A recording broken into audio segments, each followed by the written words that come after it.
जी बिस्मिल्लाहिर्रहमानिर्रहीम। आज हमारा टॉपिक है बेटा नेक्स्ट जो है वो पार्ट 2। जो हम पहले वीडियो बनाई है वो लेक्चर नंबर हमारे पास पार्ट 1 है और ये जो है हमारे पास पार्ट 2 है इलेक्ट्रिसिटी एंड मैग्नेटिज्म का। ओके, तो हम स्टार्ट करते हैं। हमारे पास जो नया टॉपिक है वो है दैट इज़ गाजेस लॉ। तो गाजेस लॉ क्या चीज़ होती है? इस गाजेस लॉ को पहले हम समझेंगे, इसकी डेफिनेशन देखेंगे। उससे पहले गाजेस लॉ की तरफ बढ़ने से पहले हम लोग इलेक्ट्रिक फ्लक्स पे आ जाते हैं, हमें ताकि हमें गाजेस लॉ को समझने में आसानी हो जाए। तो what is this electric flux, क्या चीज़ होती है बेटा? देखें बेटा, ये जो फ्लक्स है ये वर्ड निकला है फ्लो से। तो flux means to say that, अगर मैं फ्लक्स को कहूँ तो फ्लक्स का मतलब हमारे पास ये है, gate is a Latin word means to say that flow.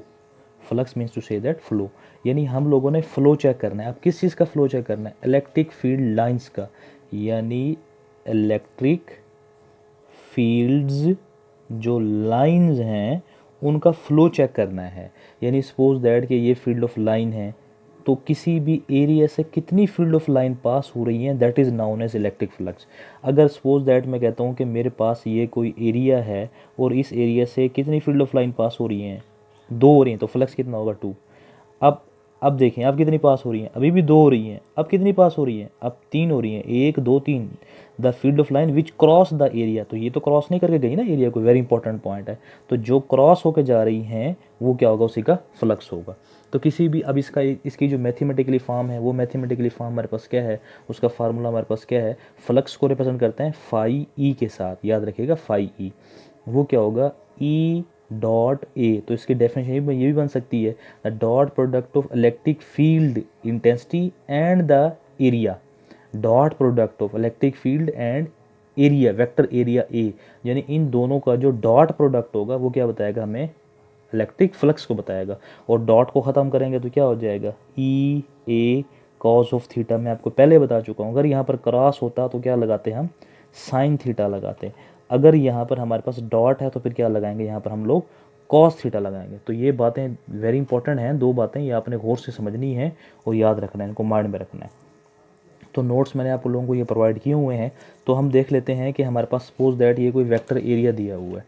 अब ये वेक्टर हमारे पास, ये कोई हमारे पास कोई वेक्टर एरिया है। इलेक्ट्रिक फील्ड लाइंस इस तरह से हैं या आउटवर्ड आ रही हैं।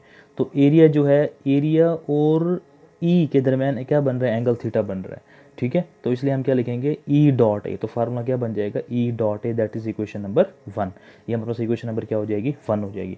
अच्छा, अब सपोज दैट कि हमारे पास अगर कुछ इस तरह से हो जाए कि एरिया जो है वो कुछ इस तरह से आ जाए, सपोज दैट, चलें यहाँ पर मैं समझाता हूँ आपको। अगर सपोज दैट हमारे पास जो है वो एरिया आ जाए बेटा इस तरह से, तो इसका नॉर्मल क्या होगा? इसका यानी कि नॉर्मल होगा, वेक्टर एरिया क्या होगा? अपवर्ड होगा, यानी ऐसे होगा, ऐसे ऐसे अपवर्ड होगा। और फील्ड ऑफ लाइन कैसे पास हो रही है? इस तरह से पास हो रही है। अगर फील्ड ऑफ लाइन इस तरह से पास हो रही है, इलेक्ट्रिक फील्ड लाइन इस तरह से पास हो रही है, और नॉर्मल वेक्टर एरिया क्या होगा? अपवर्ड होगा, यानी कि ऐसे होगा, अपवर्ड, ऐसे। तो समझिएगा बात को ज़रा, कैसे होगा? ऐसे अपवर्ड होगा। यानी कहने का मतलब ये है कि हमारे पास, यानी सपोज दैट हमारे पास ये कोई भी जो है, ये सारा जो है ये एरिया है ये वाला, और इसका नॉर्मल कैसे होगा? अपवर्ड होगा, इस तरह से अपवर्ड बाहर की तरफ होगा। अगर हम इसे क्या रख दें? तिरछा रख दें, यानी कहने का मतलब ये है कि अगर इसे इस तरह रख दें तो अब क्या होगा? नॉर्मल इसका इस तरह से हो जाएगा, यानी इस तरफ हो जाएगा, इस डायरेक्शन में हो जाएगा, इस डायरेक्शन में, यानी यूँ हो जाएगा, इस तरीके से। ठीक है, समझ आएगी बात की। अगर फील्ड ऑफ लाइन पास होके जा रही है इस तरह से तो क्या होगा? परपेंडिकुलर होगा। तो ये कुछ बातें थी हमारे पास, जो मैं आपको फिर रेकमेंड कर देता हूँ। ये जो हमारे पास सेकेंड ईयर की बुक है फिज़िक्स की बेसिक, अगर आपने वहाँ से देखना है तो वहाँ से देख सकते हैं। सेकेंड ईयर की फिज़िक्स में हमारे पास चैप्टर नंबर जो है 13 में ये बातें सारी दी हुई हैं। चैप्टर नंबर 13 में, second year physics chapter number 13 में सारी बातें छोटी छोटी दी हुई हैं। ठीक है, तो ये बेसिक वहाँ से सीख लीजिएगा आप लोग। अगर तो हमारे पास फील्ड ऑफ लाइन ऐसे हैं और ये इसका नॉर्मल कैसे होगा? अपवर्ड होगा। तो नॉर्मल वेक्टर एरिया यानी कि इस तरह से होगा, अपवर्ड। बात को ज़रा समझिएगा। अगर हमारे पास आ जाए कोई सरफेस आ जाए, यानी कि इस तरह से कोई आ जाए, इस तरह से आ जाए, तो उसमें इलेक्ट्रिक फील्ड कैसे फाइंड आउट करेंगे? इलेक्ट्रिक फ्लक्स कैसे फाइंड आउट करेंगे? तो उसके लिए बेटा हम छोटे छोटे पार्ट्स में इसको डिवाइड कर देंगे, छोटे छोटे पार्ट्स में। किसको भला? इस पूरे सरफेस को छोटे छोटे पार्ट्स में डिवाइड कर देंगे, छोटे छोटे पार्ट्स में इसका अलग मालूम करेंगे इलेक्ट्रिक फ्लक्स, इसका अलग, इसका अलग, इसका अलग, इसका अलग, इन सब का अलग अलग इलेक्ट्रिक फ्लक्स मालूम करके फिर सब का क्या कर देंगे हम लोग, सम कर देंगे। तो ये क्या हो जाएगा, हमारे पास इलेक्ट्रिक फ्लक्स निकाल आएगा। तो ये फ्लक्स का टोटल करने के लिए क्या लेते होते हैं, इंटीग्रेशन लेते होते हैं ना। तो इसकी अलहदा, इसकी अलहदा, इसकी अलहदा, इसकी अलहदा, इसकी अलहदा, इसकी अलहदा, पहले इलेक्ट्रिक फ्लक्स मालूम करेंगे। टोटल पूरी सरफेस का लेने के लिए क्या ले लेंगे, इंटीग्रेशन ले लेंगे, दैट इज़ द सम। तो ये जो हमने छोटे पार्ट्स में इसको डिवाइड किया, ये क्या होगा डेल्टा A1, ये क्या होगा डेल्टा A2, ये क्या होगा डेल्टा A3, और सबको क्या कर लेंगे, सम कर लेंगे। इसकी कुछ मैथमेटिकली फॉर्म कुछ इस तरह से बनेगी हमारे पास कि मैथमेटिकली फॉर्म अगर आपने फाइंड आउट करनी है, सपोज दैट हमने मैथमेटिकली फाइंड आउट करनी किसकी भला, सरफेस किसी भी किसकी भला एरिया की, जो हमारे पास की सफ़ेयर की फॉर्म में दिया हुआ है। तो फार्मूला क्या पड़ा था, phi E is equal to क्या पड़ा था, ई डॉट ए। अब ये तो हमारे पास किसके लिए है, टोटल के लिए है। अगर हमने छोटे से एरिया की फाइंड आउट करनी है, यानी कि इसका फाइंड आउट करना है, तो उसके लिए कैसे करेंगे हम, तो क्या हो जाएगा phi one is equal to क्या हो जाएगा, E1 delta A dot delta A1। इसको फिर क्या लिखेंगे, E1 डेल्टा A1 क्या हो जाएगा कॉस थीटा। फिर दूसरे के लिए फाइंड आउट करेंगे, क्या हो जाएगा phi two is equal to क्या हो जाएगा E2 डेल्टा A2। तो ये हमारे पास डॉट खत्म करेंगे, क्या हो जाएगा E2 डेल्टा A2, और क्या हो जाएगा कॉस ऑफ थीटा। इस तरह सब करते जाएंगे, सम नहीं करते जाएंगे तो क्या बन जाएगा phi n is equal to क्या हो जाएगा EN डेल्टा AN, और साथ में क्या हो जाएगा EN delta AN cause of theta, क्या हो जाएगा हमारे पास कॉज ऑफ थीटा हो जाएगा बस। ठीक है, तो सबका क्या लेंगे सम। अब सबका सम लेने के लिए क्या करते हैं, टोटल कर देंगे ना सबको। तो टोटल कैसे करेंगे, तो क्या हो जाएगा फाई लिख दें या फाई टी लिख दें, क्या हो जाएगा फाई वन दूसरे के लिए, 3 है तीसरे के लिए, अप टू सोन किसके लिए हो जाएगा एन के लिए। तो सबकी वैल्यूज पुट करते हैं तो यहाँ पर क्या आ जाएगा, यहाँ पर हो जाएगा हमारे पास E1 डेल्टा A1, यहाँ पर क्या हो जाएगा हमारे पास फिर E2 dot delta A2 up to so on n तक चले जाएंगे। अब इतनी बड़ी इक्वेशन को लिखने के बजाय क्या लिखेंगे फाई ई क्या हो जाएगा समीशन, क्या हो जाएगा आई इज इक्वल टू 1 से लेके कहाँ तक गए, एन तक गए हैं। तो ये क्या हो जाएगा हमारे पास ई डेल्टा ए, ये क्या हो जाएगा हमारे पास यहाँ पर टोटल हो जाएगा ये हमारे पास। ठीक है, तो ये हमारे पास क्या हो जाएगी। अच्छा, और ये क्या होगा रेडियल फॉर्म में, आज से होगा रेडियल फॉर्म में। तो हम इसे क्या कर देंगे, अगर ये एरिया को हमने मज़ीद छोटा छोटा कर दिया है, मतलब कि इनको मज़ीद छोटा करेंगे तो हमारे पास और ज़्यादा एक्यूरेट आंसर आएगा। तो हमारे पास अब जो न्यू इक्वेशन बनेगी, यानी यही वाली इक्वेशन नंबर ए को अगर मज़ीद छोटा कर दें, यानी डेल्टा ए टेंस टू क्या कर दें 0 कर दें, तो फिर इक्वेशन क्या बनेगी, फिर हमारे बन जाएगी limit delta A tends to 0। इसका मतलब इंतहाई छोटा एरिया हो गया। तो क्या हो जाएगा समीशन, क्या हो जाएगा ई डॉट डेल्टा ए हो जाएगा हमारे पास। अब इसको आप इस फॉर्म में भी, इंटीग्रेशन के फॉर्म में भी राइट कर सकते हैं। फाई ई कैसे राइट कर सकते हैं, phi E electric flux is equal to close integral, ये किसको बताता है क्लोज सरफेस को, क्या हो जाएगा हमारे पास ई डॉट डी ए हो जाएगा हमारे पास ये। तो ये हमारे पास क्या आती है जी, फ्लक्स फाइंड आउट करने का फार्मूला किसके लिए, जब हमारे पास सरफेस क्या होगी कोई भी सफ़ेयर के फॉर्म में, मतलब नॉन यूनिफॉर्म की फॉर्म में हो, कर्व पाथ जिसे कहते हैं, ये कर्व पाथ में जो होगी उसके लिए फाइंड आउट करने का फार्मूला ये था। अब हम चलते हैं अपने नेक्स्ट इलेक्ट्रिक फ्लक्स का। अब हम लोगों ने जो है क्या डिस्कस करना है बेटा, कि इलेक्ट्रिक फ्लक्स की एप्लीकेशन देखनी है। यानी कि हमारे पास एक शीट है, जैसे हमारे पास ये कोई पेज है ना, ये वाला ये कोई पेज है हमारे पास, इस पेज की हमने ऊपर चार्ज को डिस्ट्रीब्यूट किया हुआ है और उसकी वजह से हम इलेक्ट्रिक फ्लक्स की वैल्यू फाइंड आउट करनी है। Actually electric flux find out करने के लिए एक हम सरफेस लेते हैं जिसे कहते हैं गाजिशन सरफेस। गाजेस ला है ना, गाजिशन सरफेस क्या होती है। अब गाजिशन सरफेस का कॉन्सेप्ट भी देख लें। गाजिशन सरफेस, एक्चुअली जो गाजिशन सरफेस होती है बेटा हमारे पास, गाजिशन सरफेस ये हमारे पास यूज़ होती है इलेक्ट्रिक फील्ड लाइंस की क्वांटिटी के फाइंड करने के लिए। यानी कि कितनी फील्ड ऑफ लाइन पास हो जाएंगी। ये एक इमेजिनरी सरफेस है, याद रखिएगा। ये भी चैप्टर नंबर 13 में दी हुई है बातें, ठीक है। सेकेंड चैप्टर नंबर 13 में आपको बार बार बता रहा हूँ, these are the basic points जो एफएससी में हैं आपके, बार बार आपको इसलिए बता रहा हूँ मैं आपको, ठीक है। Gaussian surface imaginary surface that is used to find out the electric field lines electric field lines की क्वांटिटी को फाइंड आउट करने के लिए यूज़ करते हैं। या सपोज दैट कि मैं अगर आपको एग्जांपल दूं कि अगर हम किसी भी बच्चे के ऐसे बच्चे के सर में हाथ फेरें जिसके बाल क्या हो, जिसका बाल ना हो, यानी उसका क्या हो कि प्लेन एरिया हो, गंज हो जिसे हम कहते हैं, तो हमारे हाथ में कोई भी बाल नहीं आएंगे। लेकिन अगर हम किसी भी ऐसे बच्चे के सर पे हाथ हाथ बालों हाथ फेरें कि जिसकी वजह से हमारे हाथों के अंदर जो है ना बहुत सारे बाल आ जाएंगे, तो अगर हमें बहुत सारे बाल आ जाएंगे it means to say that कि ये जो है ना ये सारी ये क्या है, इमेजिनरी सरफेस है। तो जितनी फील्ड ऑफ लाइन इसमें से पास हो जाएंगे, इतने बाल पास हो जाएंगे, उतने जैसे मतलब क्वांटिटी ज़्यादा है। अगर किसी भी गंज वाले बच्चे के सर पे हाथ फेरेंगे तो हमारे पास यानी इस सरफेस के अंदर कोई भी बाल पास नहीं होंगे, यानी यहाँ से कोई बाल नहीं आएंगे। तो ये कुछ इस तरह से ही हमारे पास डेली लाइफ एग्जाम्पल है। तो गाजिशन सरफेस है क्या होती है, इमेजिनरी सरफेस होती है। जी बेटा, हमारा आज का जो एप्लीकेशन में है पहला पहला है वो है field near the infinite sheet of charge. यानी हमने कोई इनफाइनाइट शीट ले लेनी, बहुत बड़ी शीट ले लेनी है, ठीक है। उसके ज़रिए हमने क्या फाइंड आउट करना है जी, उसके ज़रिए हमने वैल्यू फाइंड आउट करनी है। किसकी वैल्यू फाइंड आउट करनी है, इलेक्ट्रिक फ्लक्स की। तो इलेक्ट्रिक फ्लक्स की वैल्यू फाइंड आउट करने के लिए याद रखिएगा कि ये जो पहले आपने phi E is equal to 1/ε0 ये है गाजेस लॉ। ये गाजेस लॉ को बताता है, यानी कि total charge into 1/ε0 times is equal to क्या होगा, इलेक्ट्रिक फ्लक्स।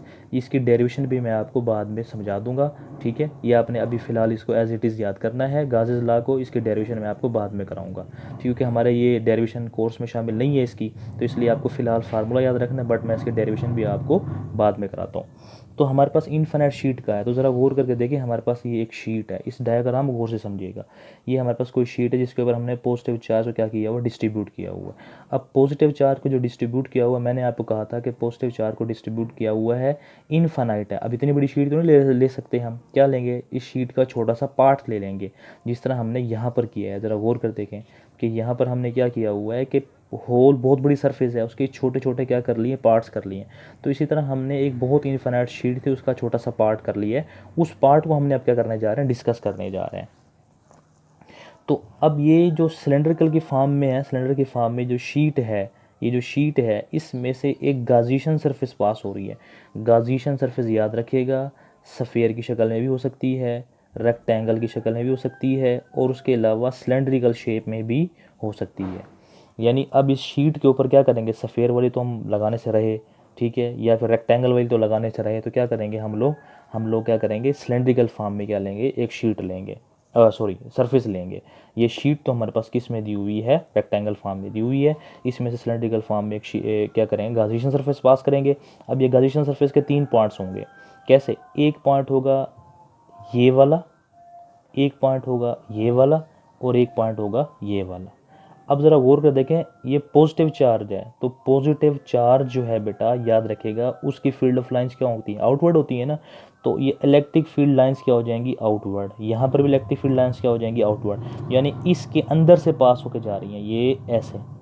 ये ऐसे पास होकर जा रही हैं, ये इस तरह से, ये यूँ पास होकर जा रही हैं। इस तरह अगर इसमें से देखेंगे तो ये यूँ पास होकर जा रही होंगी फील्ड ऑफ लाइन, यानी यूँ समझ लें कि ये जो पाइप है इसके पैरेलल होंगी लाइंस, इसके अंदर से पास होकर जा रही हैं। ये वेरी इंपॉर्टेंट पॉइंट था।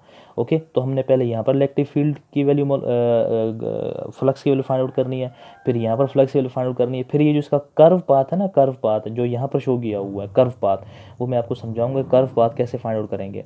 तो पहले हम इन दोनों के दरमियान क्या कर लेते हैं, इलेक्ट्रिक फ्लक्स की वैल्यू फाइंड आउट कर लेते हैं। तो मैंने आपको पीछे एक बात बताई है, अब जाहिर सी बात है ये हमारे पास क्या है, कोई भी सरफेस एरिया है।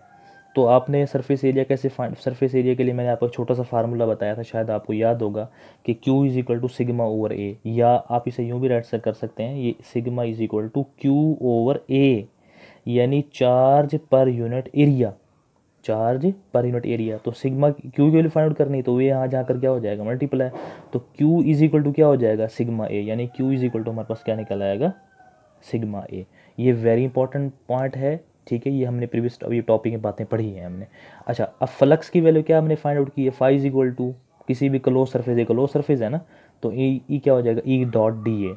अब ये जो डी ए लगाया हुआ इसका मतलब हमने इसको छोटे छोटे पार्ट्स में डिवाइड किया हुआ, एक ये वाला और एक ये वाला। अब ज़रा इसी पॉइंट को समझिएगा, ये जो इक्वेशन नज़र आ रही है आपको, सरफेस ए के लिए, ये सरफेस बी के लिए, और ये किसके लिए, सी के लिए है, ये जो कर्व पाथ है। फार्मूला ए के लिए क्या होगा, E dot A, E dot A, E dot A, सबके लिए फार्मूला यही होगा। लेकिन अब देखना है कि ई डॉट ए जैसे ही डॉट खत्म करेंगे तो क्या हो जाएगा, कॉस जीरो नहीं हो जाएगा, यहाँ पर क्या हो जाएगा कॉस थीटा, यहाँ पर भी क्या आ जाएगा कॉस थीटा। अब ज़रा गौर कर देखेंगे कि इन दोनों, इसको और इसके ऊपर, इसके ऊपर यहाँ पर तो फ्लक्स होगा, लेकिन यहाँ पर फ्लक्स क्या होगा ज़ीरो। वो कैसे होगा वो मैं आपको अभी बताता हूँ, ज़रा देख लें। इस केस में यानी कि ए पॉइंट के केस में और ये बी पॉइंट इसके केस में कि ये यहाँ पर दोनों आपस में पैरेलल हैं, तो वो पैरेलल कैसे हैं, ये परपेंडिकुलर कैसे है, इसको ज़रा समझ लें बात को।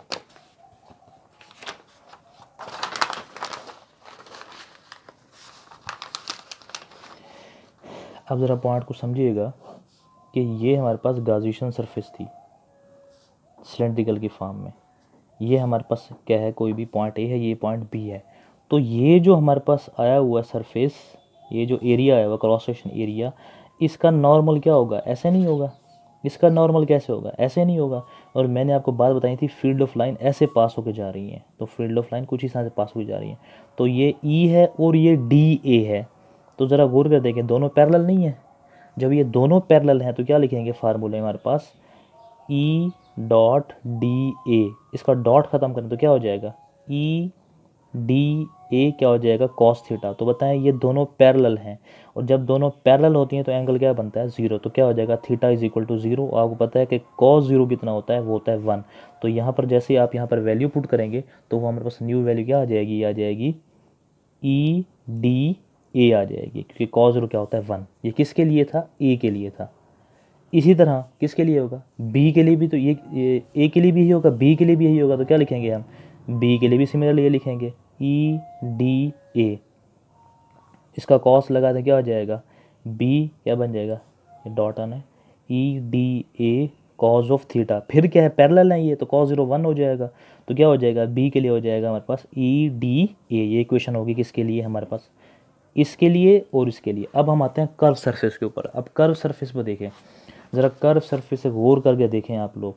ये मैंने क्या कहा था, जब भी कर्व सरफेस कोई आती है तो उसके छोटे छोटे पार्ट्स कर लेते हैं। तो ये हमने कोई कर्व सरफेस का क्या कर लिया, छोटा सा पार्ट कर लिया। अब इस कर्व सरफेस का जब छोटा सा पार्ट करेंगे तो इसका नॉर्मल क्या होगा, इस तरह से होगा वेक्टर एरिया। और फील्ड ऑफ लाइन तो ऐसे ऐसे पास होकर जा रही थी ना, तो इलेक्ट्रिक फील्ड लाइंस और ये जो डी ए है इनके दरमियान कौन सा एंगल बन रहा है बेटा, 90 का एंगल नहीं बन रहा। मैं आपको फिर बता देता हूँ, ये देखें, सपोज दैट ये हमारे पास क्या है, ये हमारे पास कोई सरफेस एरिया है। अब ज़रा देखें कि इसका जो नॉर्मल है वो ऐसे होगा, फील्ड ऑफ लाइन भी ऐसे होंगी, ठीक है। नॉर्मल भी इस, यानी ये वाला, ये जो आपको ये नज़र आ रहा है ना, ये वाला, ये एरिया जो सरफेस स्फेयर की फॉर्म में, इसका नॉर्मल होगा ऐसे, फील्ड ऑफ लाइन भी निकल रही होंगी ऐसे। तो दोनों क्या होंगी, पैरेलल होंगी। इस केस में भी तो ऐसे ही होगा, इस केस में भी तो ऐसे होगा, फील्ड ऑफ लाइन कैसे निकल रही होंगी, आउटवर्ड निकल रही होंगी, और इसका नॉर्मल जो होगा वो भी आउटवर्ड होगा। तो देखें दोनों सेम है। अब हम बात करते हैं इस वाले एरिया की, यानी ये जो कर्व पाथ वाला एरिया है, वो ये कर्व पाथ वाला, ये जो कर्व पाथ वाला एरिया है वो ना, इसकी बात करते हैं। अब इसको मैंने छोटे छोटे पार्ट्स में डिवाइड कर लेता हूँ। यानी सपोज दैट कि मैं इसको ऐसे कट कर लेता हूँ, इस वाले एरिया क्या कर लिया मैंने, ऐसे कट कर लिया। ये जो मैंने आपको एक तरह का बॉक्स बना के दिखाया हुआ है ना, इसे क्या कर लिया मैंने, कट कर लिया। अब इसका नॉर्मल क्या होगा, ऐसे आउटवर्ड नहीं होगा। और फील्ड ऑफ लाइन कैसे जा रही होंगी, इसके अंदर से यूँ पास होकर नहीं जा रही, ऐसे, यानी ऐसे पास होके जा रही थी ना फील्ड ऑफ लाइन, ये इस तरह से। तो फील्ड ऑफ लाइन कैसे पास होके जा रही होंगी, इस तरह से पास होके जा रही होंगी, और नॉर्मल क्या होगा, आउटवर्ड होगा। ज़रा मैं आपको क्लियर बना देता हूँ, बना के दिखा देता हूँ जी। ज़रा इसको देखें गौर करके, ये पाइप की शक्ल का है ना असल में। तो ये हमारे पास क्या था, नॉर्मल, इस तरह से फील्ड ऑफ लाइन भी अंदर से पास होकर जा रही हैं। अब हमने ले लिया ये वाला एरिया, इसका मैंने क्या कर लिया है, अब मैंने इसको यहाँ से कट कर लिया है, यानी यूँ समझ लीजिए इतना सा हिस्सा कट कर लिया। फील्ड ऑफ लाइन ऐसे ही है, पाइप के अंदर से यूँ पास होकर जा रही हैं, ये ई है। और इसका ये नॉर्मल होगा वो क्या होगा, आउटवर्ड नहीं होगा, ऐसे अपवर्ड होगा। तो ये और ये आपस में कौन सा एंगल बना रही हैं, ज़रा देखें, ई और डी ए, क्योंकि छोटा सा एरिया लिया है। इस तरह फिर छोटा सा एरिया यहाँ पर ले लेंगे, फिर छोटा सा एरिया यहाँ पर। तो अब ये एरिया जो है और ई के दरमियान कौन सा एंगल बन रहा है बेटा, 90 एंगल नहीं बन रहा। तो 90 एंगल का मतलब क्या होगा, इसका मतलब ये हो गया कि हम लोगों ने यहाँ पर 90 एंगल बनाया है। तो वो क्या बन जाएगा हमारे पास, वो हो जाएगा for curve surface. Curve surface के लिए जो होगा वो क्या होगा, वो होगा सी, वो होगा ई डी ए। लेकिन दोनों के दरमियान क्या बन रहा था, एंगल 90 बन रहा था, थीटा इज इक्वल टू 90 हमने अभी देखा है। और आपको पता है कि कॉज 90 क्या होता है, वो ज़ीरो होता है। तो इसका मतलब इसका क्या निकल आएगा, एरिया क्या निकल आएगा, E D A cause of 90, तो आंसर क्या निकल आएगा 0। अब अपने पहली सरफेस के लिए दूसरी सरफेस के लिए जो एरिया लिए है उन सब का सम कर दें, तो क्या हो जाएगा, वो हमारे पास इक्वेशन बन जाएगी phi E is equal to क्या हो जाएगा हमारे पास, ये बन जाएगी हमारे पास ए के लिए क्या होगा जी हमारे पास ई डी ए प्लस दूसरे के लिए क्या होगा ई डी ए, लेकिन जो तीसरी के लिए होगा वो क्या हो जाएगा बेटा, हमारे पास सारा क्या हो जाएगा 0। तो इनको जब हम सम अप करेंगे तो सम अप करने के बाद हमारे पास जो इक्वेशन निकलेगी वो क्या हो जाएगा, अब डेरिवेटिव से इंटीग्रेशन क्या कर दें, ख़त्म कर दें, तो हमारे पास क्या निकल आएगा, फाई ई इज इक्वल निकल आएगा ई ए, ये तो कांस्टेंट था ना, तो क्या निकल आएगा बाहर, एरिया से इसको ख़त्म कर दें, ये भी कांस्टेंट बाहर, तो ई ए और ई ए क्या निकल आएगा हमारे पास 2 ए, ये हमारे पास इक्वेशन आ गई है।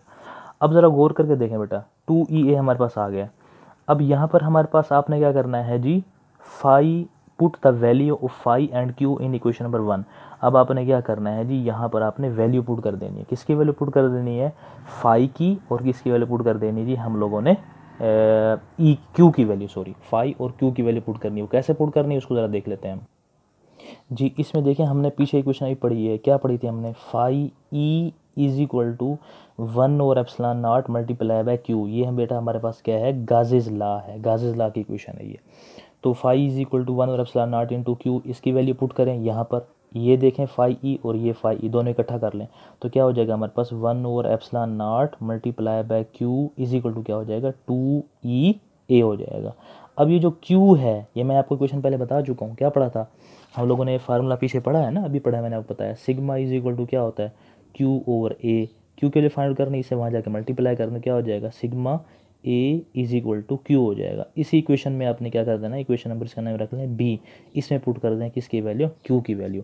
तो जैसे ही इसमें क्यू की वैल्यू पुट करेंगे आप लोग, तो नई इक्वेशन क्या बन जाएगी हमारे पास, ये बन जाएगी हमारे पास 2 ए इज इक्वल टू हमारे पास हो जाएगा जी 1 और epsilon not multiply by sigma into A से क्या हो जाएगा, कैंसिल आउट हो जाएगा, 2 मल्टीप्लाई वहाँ जाकर क्या हो जाएगा डिवाइड, तो क्या बन जाएगा E is equal to 1 over 2 epsilon not multiply by sigma. ठीक है, अगर आपने इसको वेक्टर फॉर्म में राइट करना है तो वेक्टर फॉर्म में कैसे राइट करेंगे, तो इन वेक्टर फॉर्म, ये एमसीक्यूज में याद रखिएगा, इन वेक्टर फॉर्म, तो E is equal to 1 over 2 epsilon not, arrow डाल देना है, multiply by sigma into r unit vector, जो किसको बताता है, इसकी डायरेक्शन को बताता है। ठीक है, अब हम ज़रा थोड़ा सा डिस्कस कर लेते हैं कि हम लोगों के पास ये जो है इक्वेशन हमने पढ़ी है, फाई इज इक्वल टू 1 और epsilon not multiply by q, ये किस तरह से आई है, छोटा सा डेरिवेशन है इसकी, इसको ज़रा हम देख लेते हैं जी। बेटा हम इसका प्रूफ करते हैं कि फाई इज इक्वल टू 1 और एप्सिलॉन नॉट इंटू क्यू किस तरह से आया। अब इसको समझने के लिए हम यहाँ पर छोटी सी एक डेरिवेशन करते हैं और इसकी एक डायग्राम बनाते हैं कि प्रूफ करना है, प्रूफ दैट हमारे पास क्या है जी, प्रूफ दैट में हमने फाइंड करना है phi E is equal to 1 और epsilon not multiply by q. तो कैसे करना है, अब इसको देखें, कंसीडर हमारे पास एक जो है कोई भी क्लोज सरफेस दी हुई है, इसमें क्या पड़ा हुआ है, एक चार्ज पड़ा हुआ है, कोई पॉजिटिव चार्ज पड़ा हुआ है, इससे फील्ड ऑफ लाइन क्या निकल रही है, ऐसे बाहर निकल रही है फील्ड ऑफ लाइन इस तरह से, क्योंकि पॉजिटिव चार्ज है तो आउटवर्ड होंगी, अगर नेगेटिव चार्ज होगा तो क्या होगी, इनवर्ड होंगी हमारे पास। ठीक है, ये पॉजिटिव चार्ज कोई पड़ा हुआ है। अब अगर हम देखें कि हमने इस पॉजिटिव चार्ज को जो है इर्द गिर्द एक गाजिशन सरफेस क्या कर ली, सपोज कर ली, ये वाली ये गाजिशन सरफेस सपोज कर ली है। ठीक है, अब गाजिशन सरफेस की क्या होती है, मैंने आपको पहले बात बता चुका हूँ, an imaginary surface which is use to find out the quantity of the field of line passing through that surface. वही मैंने एग्जांपल दे के बताई थी बच्चे के सर वाली, गंजापन के लिए और जिसके सर पे बड़े बड़े बाल हों उसके लिए। ठीक है, ये वही बात है हमारे पास। अब ज़रा गौर करके देखें तो हम लोगों ने यहाँ पर इसके छोटे छोटे पार्ट्स कर लेने हैं। जब हम छोटे छोटे पार्ट्स कर लेंगे, यानी यूँ समझ लें कि हमारे पास ये सरफेस थी, इसके छोटे छोटे पार्ट्स कर लिए, एक पार्ट ये कर लिया, फिर ये वाला कर लिया, फिर ये वाला कर लिया, फिर ये वाला, फिर ये वाला, ये छोटे छोटे पार्ट्स कर लिए। अब ये हमारे पास क्या बन जाएगा बेटा, ये एरिया A1 होगा, ये क्या होगा डेल्टा A1 होगा, ये क्या होगा डेल्टा A2 होगा, ये क्या होगा डेल्टा A3 होगा, अप टू सो ऑन क्या हो जाएगा डेल्टा AN हो जाएगा। ठीक है, अब इतनी बड़ी इक्वेशन को हम कैसे लिखेंगे, पहले के लिए फ्लक्स कैसे लिखेंगे, मैं आपको अभी बता चुका हूँ पीछे बात। तो फाई 1 इज इक्वल टू क्या हो जाएगा E1 डेल्टा A1। ठीक है, दूसरे के लिए क्या होगा, हमारे पास क्या हो जाएगा phi two is equal to E two delta A two. तीसरे के लिए क्या हो जाएगा, phi three is equal to E three delta A three. अब टू सोन क्या हो जाएगा, E n delta A n is equal to क्या हो जाएगा, फाई एन नहीं हो जाएगा हमारे पास। अब जब सबका सम करेंगे तो ज़रा गौर कर देखें, तो सबका सम करेंगे तो क्या हो जाएगा, phi E is equal to क्या निकलेगा हमारे पास, phi one, phi two, phi three, up to so on क्या हो जाएगा, फाई एन तक हो जाएगा। अब हमने सबकी वैल्यू पुट कर देनी है। जैसे ही सबकी वैल्यू पुट करें क्या हो जाएगा, ई डॉट है ना तो कॉस आ जाएगा, हमारे पास डॉट था सब में, तो क्या हो जाएगा E one A E one delta A one cos of theta. फिर यहाँ पे क्या हो जाएगा, E two delta A two cos of theta up to so on कहाँ तक चले जाएंगे, एन तक चले जाएंगे। अब ज़रा गौर करके देखें तो हमने जो सरफेस के जो पार्ट्स किए थे बेटा, इस सरफेस के पार्ट्स में हमने सपोज दैट ये सरफेस थी हमारे पास, जो सफ़ेयर वाली सरफेस थी हमारे पास, किसी भी शेप की हो सकती है, वो इस शेप की भी हो सकती है, इस शेप की भी हो सकती है, इस शेप की भी हो सकती है, किसी भी शेप की हो सकती है। अब जो मैंने इसका छोटा सा ये जो पार्ट्स किया है, इसका जो नॉर्मल होगा वो क्या होगा, अपवर्ड होगा, वो क्या होगा, डी ए, या जिसे मैं आप डेल्टा ए भी कह सकता हूँ, ठीक है। और फील्ड ऑफ लाइन कैसे निकल रही हैं, वो भी तो ऐसे निकल रही हैं, बाहर की तरफ निकल रही हैं ऐसे। ये बिलफर्ज इस एरिया को लेता हूँ तो इसका नॉर्मल ऐसे होगा, फील्ड ऑफ लाइन ऐसे निकल रही हैं। अगर यहाँ पर ये वाला एरिया लेता हूँ तो इसका नॉर्मल ए ऐसे होगा, ई ए ऐसे होगा, और ई भी क्या होगा, ऐसे होगा। तो दोनों पैरेलल हैं, तो पैरेलल में क्या होता है, थीटा इज इक्वल क्या होता है, ज़ीरो, और अब पता है कि कॉस ज़ीरो क्या होता है, वन होता है। तो अब जब मैं सब में यहाँ पर ज़ीरो ज़ीरो पुट करूँगा, यहाँ पर भी सब में ज़ीरो पुट करूँगा, तो क्या हो जाएगा, phi E is equal to, हमारे पास जो आंसर निकलेगा वो क्या निकलेगा, E delta A one, E delta A two, up to so on क्या हो जाएगा, एन तक चले जाएंगे। कहाँ तक चले जाएंगे हम, एन तक चले जाएंगे। अब यहाँ पर सबकी वैल्यूज़ पुट कर दें। जैसे ही सबकी वैल्यूज़ पुट करेंगे, हमने वैल्यूज़ कॉस ज़ीरो पुट कर दिया, तो इस पूरी इक्वेशन को कैसे लिख सकते हैं हम लोग, ऐसे लिख सकते हैं ना, phi E is equal to E, और अंदर क्या हो जाएगा, ई सब में काम ले, अंदर क्या बच delta A one, delta A two, delta A three, और अप टू सोन कहाँ तक चले जाएंगे, एन तक चले जाएंगे। अब इस पूरे को यूँ तो लिख सकता हूँ, phi E is equal to E into क्या हो जाएगा, area, area of a sphere, area of a sphere होता है। अब एरिया ऑफ अ सफ़ेयर क्या होता है,